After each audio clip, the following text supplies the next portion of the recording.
I will tell you that I had drafted a speech for today to address some of the issues that I was looking at that the Youth Alert's website talked about, and obviously this is about youth violence. But over the course of about 48 hours, I've sort of changed what my concern is a little bit. And I want to address that with all of you, because we're focusing on the activities and the what youth are doing, but I think really the larger question is, what are we doing?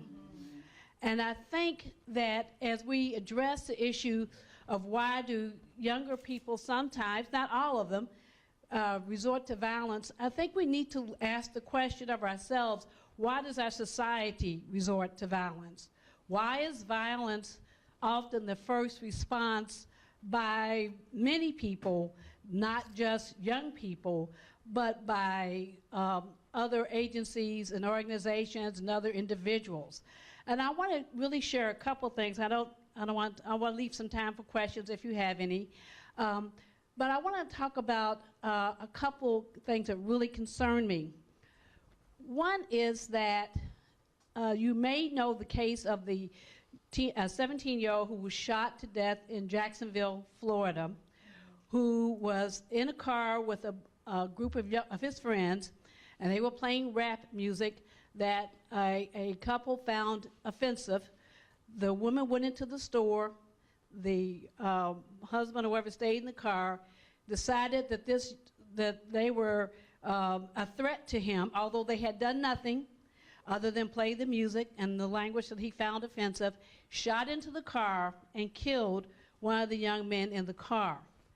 Now, if this just sounds, unfortunately, like a familiar story to you, because we have seen this action before. We have seen this where a young woman is knocking on someone's door because she's in an accident and can't find her cell phone, and the guy shoots through the door and kills her. And she had done nothing. He said he felt threatened. And I want to talk about, why do we always feel so threatened? Now, you know, notwithstanding what maybe people sometimes think, judges don't live in ivory towers. We all are out here at the same time. You know, I've had situations where, and actually one time when I was a teenager, where I was assaulted. So I'm not saying this as someone who doesn't have any sense as to how the world operates. I had a son who was beaten up. I had a son who was stopped by the police for driving my car because they decided that certainly he should not have this car. And so but we're living in a world where sometimes, frankly, you're being singled out. And you haven't done anything to deserve to be singled out in this fashion, such as a young man in Jacksonville, such as a young woman who was knocking at the door in the middle of the night, and some would say such as Trayvon Martin. So my fear is, and this is actually, I heard this week on National Public Radio, interesting that you know how we gather statistics to compile what people's racial identity is. And they found out when they did a study of people over 20 years, their racial identity changed. They became somebody else. It's not because they physically changed. It's not because they necessarily even identify themselves as something else. People perceive them as something else. Indicating, for example, if someone dies of a violent death, sometimes funeral directors would list them as African American, even though they weren't, because that's what they assume African Americans are going to die from. If someone died from cirrhosis of the liver, some funeral directors would list them as Native Americans, although they weren't, because there's an assumption that Native Americans drank too much. They said even people sometimes entering prison, if they were in a professional position and they went in and they were identified as being Caucasian, when they came out, other people thought of them as African American. And what the report revealed was that our perceptions don't form our stereotypes. Our stereotypes form our perceptions. We see you coming, and we've already decided who you are and what you're about. And so this is a concern. It's a concern for all of us, I'm sure. But you know, I remember telling my young sons When you go into a store, I need you to walk in, say hello to the clerk, keep your hands where they can see them, because somebody will assume that you're going to steal something. And and I would hear from them, that's not fair. And I said, I don't care, because the truth is that's your reality. And you have to deal with the reality. So sometimes I think that the reality you're handed does not give you the tools to be able to navigate another response. And it's not just young people who are acting out in a way that's violent. Adults are. And sometimes in court, I would see, I would unfortunately have to sentence people very young to, maybe they're 20 years old, have to sentence them to 20 years in a penitentiary. Sometimes these are folks who had not done anything wrong except this one time. It was just a horrendous mistake on their part. And so, even though it's easier for all of us, I guess, in human nature, to try to categorize these individuals as being evil, they were not evil. They were people who made a horrible decision and were with people who did not help them make a better decision. And I want younger people to understand, and we all need to understand, frankly, that you have to learn to stand. You have to learn to value yourself, and if you value yourself, you can value other people. And and I've seen this in court. I've seen this sometimes with a case with a little girl who was 7 years old told me that she could no longer take care of herself and her 3-year-old brother because of their parents' drug issues, that she needed to be someplace else. She knew this at 7. She knew what she needed to do. And even though it was painful for her, she told me, she said, I will visit my parents with my grandmother, but I don't want to live with them. And my brother can't live with them either. And I said, well, I thought I was making the decision here, but okay. But she was very clear about how she felt. I had a 6-year-old boy tell me that even though he loved his mother, and he had been in foster care, and his foster family wanted to adopt him, and he said, and she kept relapsing. And so he told me, he said, I love my mother, but I can't take care of her anymore. And he said he had to stand, he had to walk away from something that would tear him down, and he knew that he needed to do this. And I think that's something we all need to understand, that sometimes when we embrace violence, and again, I'm talking about all of us do, I'm sure, from time to time, whenever somebody cuts you off in traffic, probably your first response is, I like to ram them with my car. But we trust violence because we're afraid. We're afraid of what they're going to do to us, or what is it that we want to make sure we have enough to take care of our families and ourselves. So we trust violence, and we have to learn to trust something other than violence. The other thing I want to tell you is that because of I guess some ways, irony of our, I don't know if it's even irony of our society, something else that may be happening. How many of you in here like rap music? Have any of you ever written any rap lyrics? You have? You have any rap lyrics that you can say out loud? No? None? Well, let me tell you something else that's happening. And there are 2 prominent cases, one in New Jersey and one in Nevada. You may have heard of this. And what's happening is prosecutors are using rap music to help convict people. They are taking, that is a wild thing. What they're doing, you construct music, you write your lyrics out, and then if you're involved in a crime, they go back, they get those lyrics, and they read them to the jury. And this one case is on appeal to the Supreme Court, but this is serious. And in one case, I think it was in New Jersey, this young man had written rap lyrics 4 years before the event. This wasn't anything he was writing then. And you think about it, this is sort of frightening, because as many of you know who listen to rap music, this is a corporate product now. This is not just a matter of someone expressing themselves artistically. corporate America likes this music because it makes a lot of money for it. So in some ways, there are some articles that authors have pointed out that this music is actually being encouraged by people far off. Not just, so if you wanted to write something that was not as violent, it may not sell.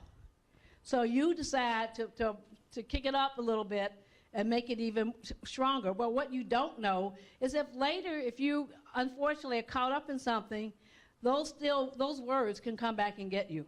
They come back and haunt you. So, you know, you are being defined again before you get there. You are being, people, some of you, I'm sure, who follow football remember the problem was the other week with, what's it, Richard Sherman, is that his name? Yeah, so you're smiling. So did you think what he said was wrong?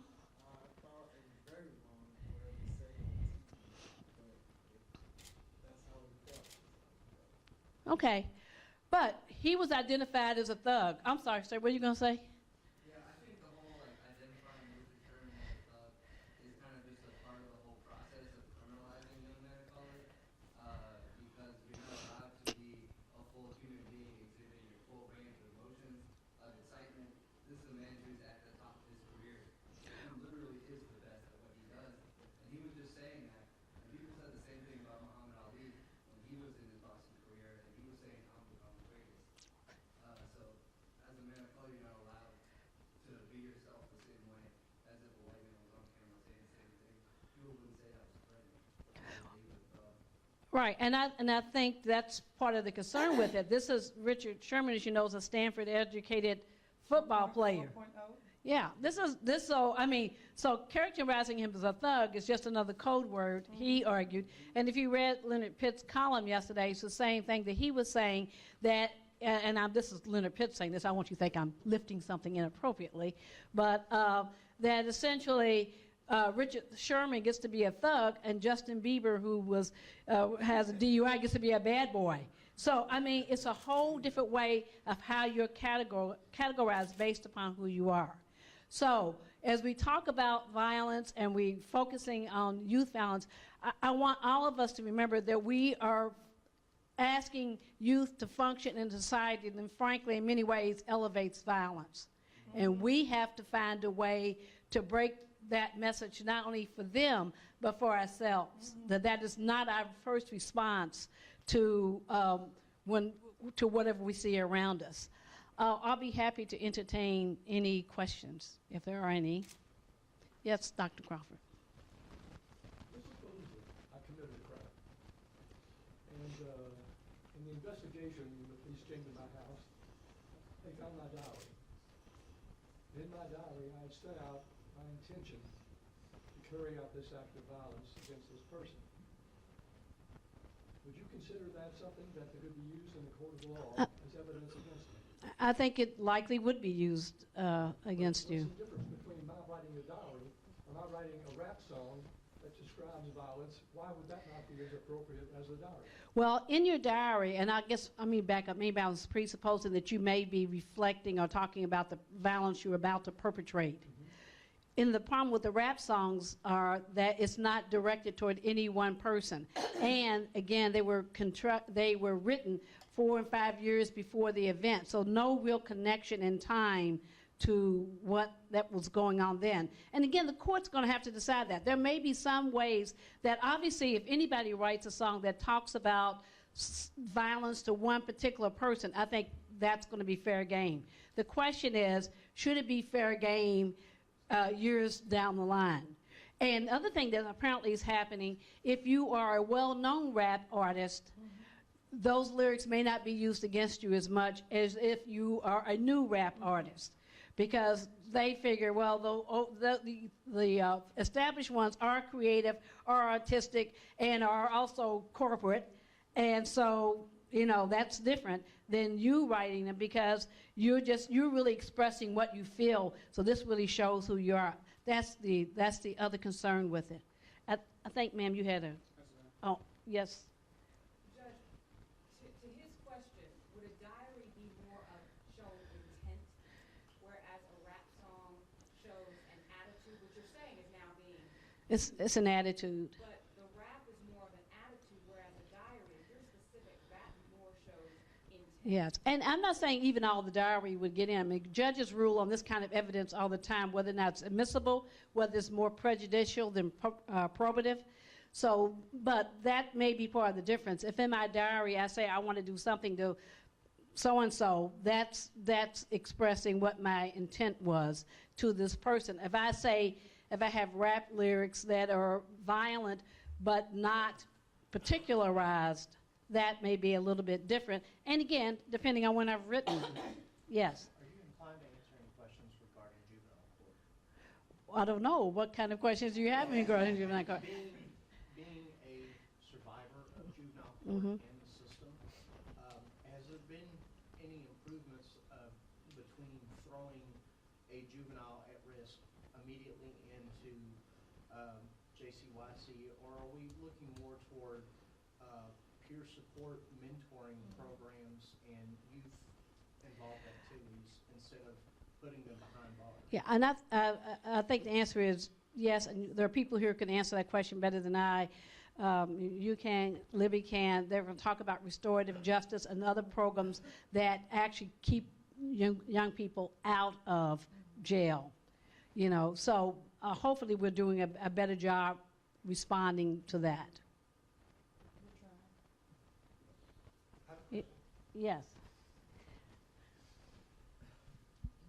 First of all, that was quite an education. I think you come from an experience and an angle that just few people in the state can give to us, so appreciate you coming. But you said something right at the beginning. You said it's not about youth, it's about us. When we do these violence prevention events, these Youth Alert events, I'm listening to youth talk and I'm like, well, that's not their fault. And I'm thinking, am I talking to the wrong crowd? Should I be talking to adults? What do you think? When people come to court, do you feel like youth they have to be responsible, but is it just as much us adults' fault? Well, you know, I think that sometimes it is the adult's fault. I also do a truancy diversion program for a high school, and sometimes when the student is not getting into school, it's not always the student's intention not to be there. Sometimes it's the parents actually getting in the way of them being there. Now, sometimes it's a perfectly understandable event. For example, when you have a younger sibling that goes to an elementary school and the parents have to be at work at 6 a.m. in the morning, they often ask that older student to stay there and get your little brother or sister to school, which makes them miss the school bus. So you have those kind of issues. Other times I've had parents say, I didn't have any education, and I'm doing all right. And I'm thinking, well, maybe. But, and so I don't see where it's important. But I do think we have to look at ourselves and our larger society, because I'm not trying to blame any particular person. I'm just saying that as a society, we're very prone to violence. You know, people will argue with you all day over the Second Amendment. And I understand that, and I'm not getting into that battle, and I use the word battle, which is a word of violence. But I tell them sometimes you should look at also what's happening under the Fourth Amendment to your search and seizure rights. If you're worried about a right that may be changing, maybe you should look there first. So I think, yes, I think it's our overall society. We value violence as a society. We want to hold on to it. And then we want to tell young people don't do it, although we're about to do it ourselves. Thank you. All right. If you allow me, because I like to ask everyone this question, because it's my perspective, so you can tell me how wrong I am, because your order stays. But I sit. Only in court, not at home. No, here too. I've been to juvenile courts in Kentucky and detention centers and here in Louisville and elsewhere, and they say, oh, these kids are terrible, get ready for a really bad. The kids are great. Yes. You know, which had me come to a theory that most kids, by far, are peaceful. Would you agree with that or not? Well, actually, I would. You know, people would sometimes say to me, you know, you see all those bad people in court or evil people. Actually, I haven't. I can count on one hand the number of people I've seen that actually made me shake. That I thought, oh my God, one time even the lawyer for the defendant told me, you do not want to be anywhere near my client if he's out. I'm telling you, don't. You know, but and I wasn't planning on it. But every once in a while, you do run into people. But but for the most part, these are not bad people in that sense. These are sometimes people who did not see an option, and they followed along, and they trusted someone they shouldn't have. I had a young man at 15 was sentenced for robbery, and he was being sentenced initially as a juvenile, and there was a whole string of robberies committed. But one of the last ones he did not commit. And I asked him, why didn't you commit this other robbery? And his response was, my mother gave me a curfew and I had to be home. So they stopped their robberies to take him home so he wouldn't break curfew, his mother's curfew. I mean, it's like, I'm sure your mother didn't tell you to go out and rob people either. But I mean, it's interesting when you see this. And so I don't think people are evil. I think it's easier for us to say that because it makes us feel good about ourselves. We know we're not like them. They're this way, but that's not what I've seen. Thank you so much. Thank you. It's an honor, Your Honor. I've been waiting all day to say that.